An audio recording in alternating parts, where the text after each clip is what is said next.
Hello, you little garbage people. In this episode of Garden Warfare, I'm just gonna play some rounds while I'm telling stories from my past. So when I was in middle school, there was I would go to the bathroom. It was just fucking school bathroom, but I noticed that almost every day a dick would be drawn on the stalls.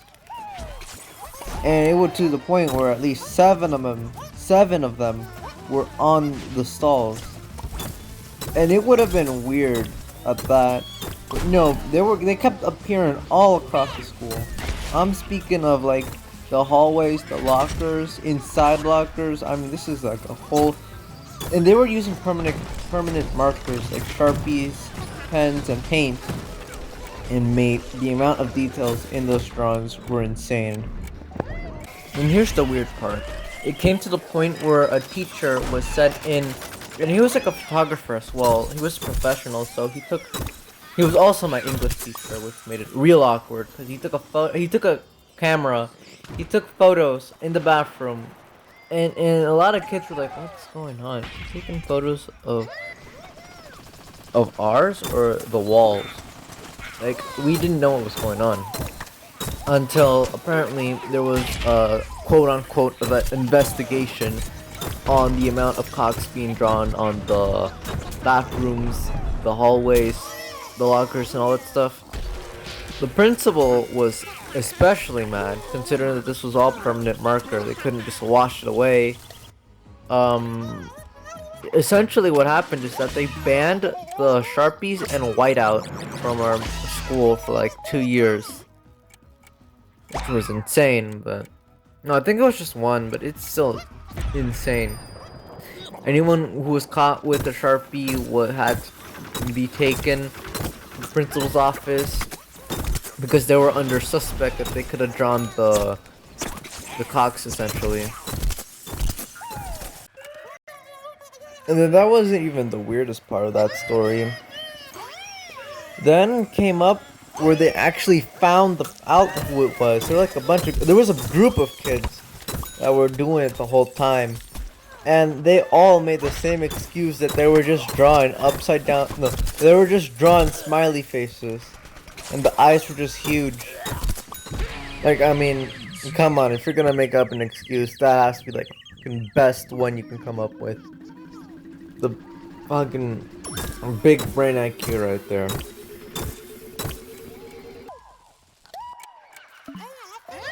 And the most insane part of that story is that it worked. They at least caught 2 more additional students when they found out about the who had the whiteout and Sharpies. Again, I don't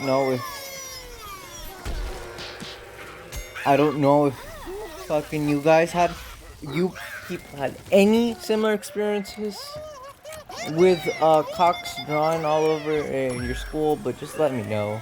Man, that's gotta be a fucking hell of a good story. Anything with cocks in it has fucking be a great story, mate.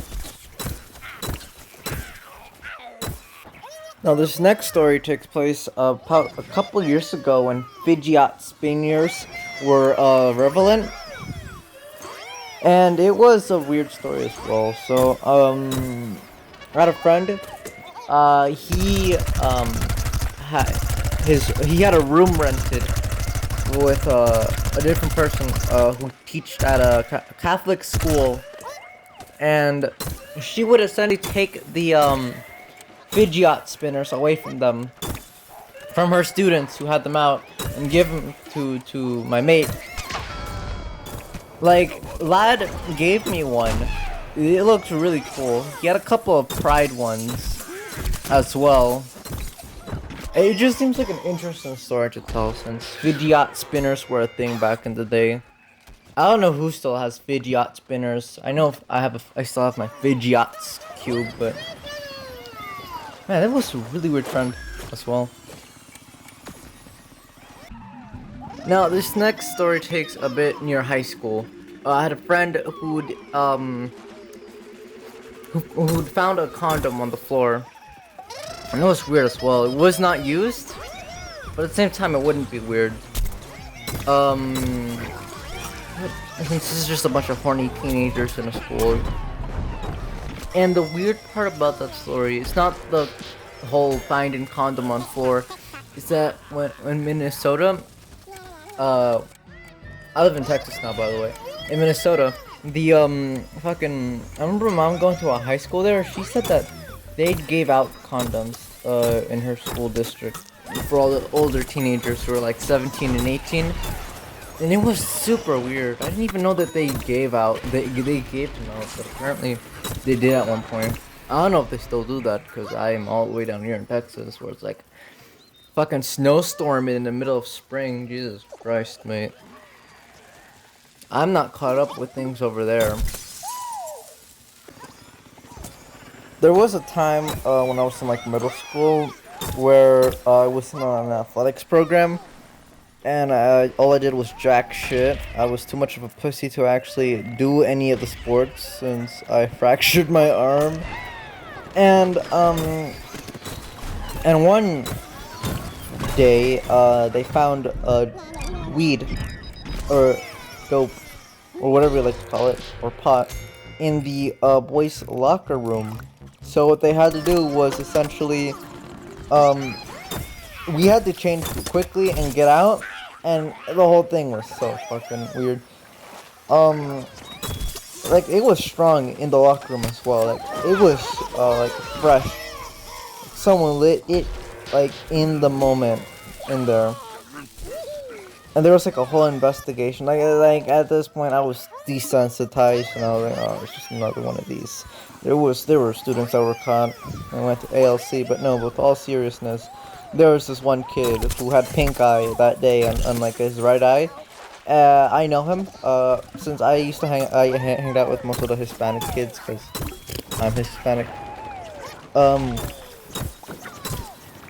He said that he was not caught. He was with pink eye, so he was really sus. And so what essentially happened was the principal took him to his office. They tested him. Of course it came out negative, but the whole thing was so fucking random.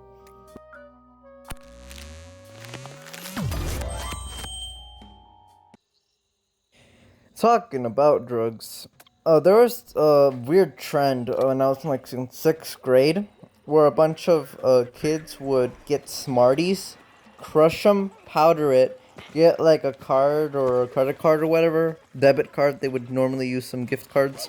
They would line it up as if it was cocaine, and they would snort it with a piece of paper. Not paper, I think it was actual cash. And it was pure Smartie as well. It just powder it up. And it was like the go-to candy for that, for the purpose. And it was insane, man. Like, I remember a couple of, students doing that.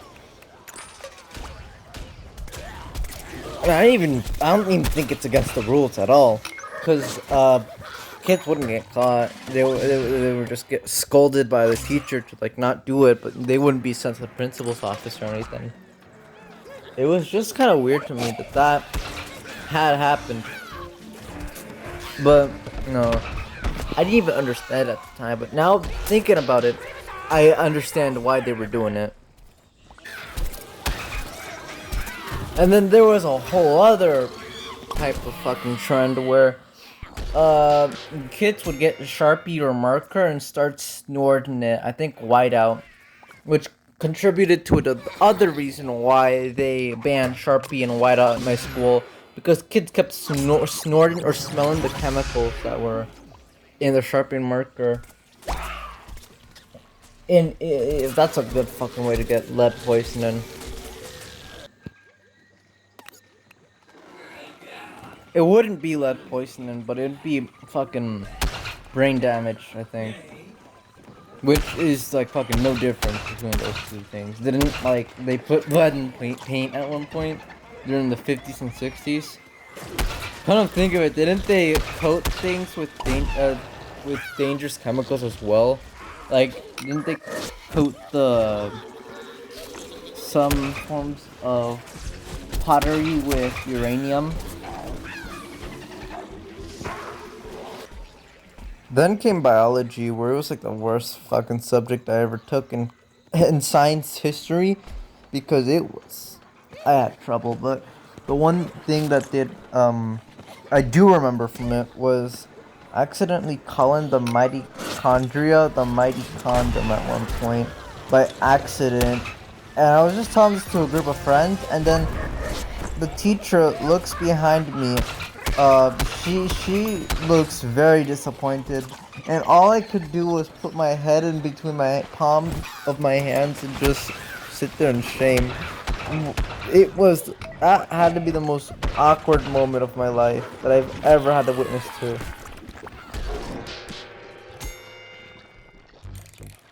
So I remember this one time when I was in kindergarten, a bunch of zany bus stories. One time I was riding bus and I fell asleep. I woke up at near like 4:30. I even supposed to be dropped off around 3. My bus driver was eating a ham sandwich and I was just sitting there. Oh, I recognize this place, corner store. Can you drop me off near that street? Thanks. My mom was worried shitless, and I just said, oh, I fell asleep on the bus. That was a pretty funny story.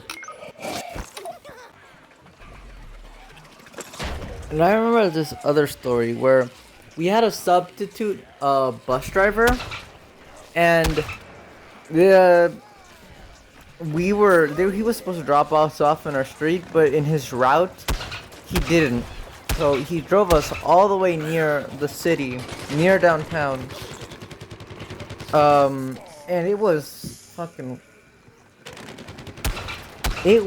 insane. Like, we had a girl that was scared shitless because she was like 5. We had to calm her down. And then we had to explain the substitute everything. It was like, why didn't you tell me? And then we were like, were you supposed to drop us off on ourselves? We eventually got back home at around 6. And it was really funny to explain that.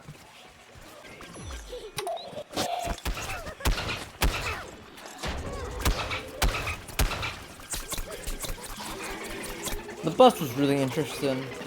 The fact that it was my entire sex ed class, like anything I needed to know about sex ed, any hooligan from that bus could tell me. Like, it was really weird as well. Back in elementary, I remember I would talk to a lot of people, but during high school, I would be more introverted. But it was still a fun experience listening to loud people's conversations. I don't have many other stories other than those few memorable school ones. Well, I think that was a fun look at my past.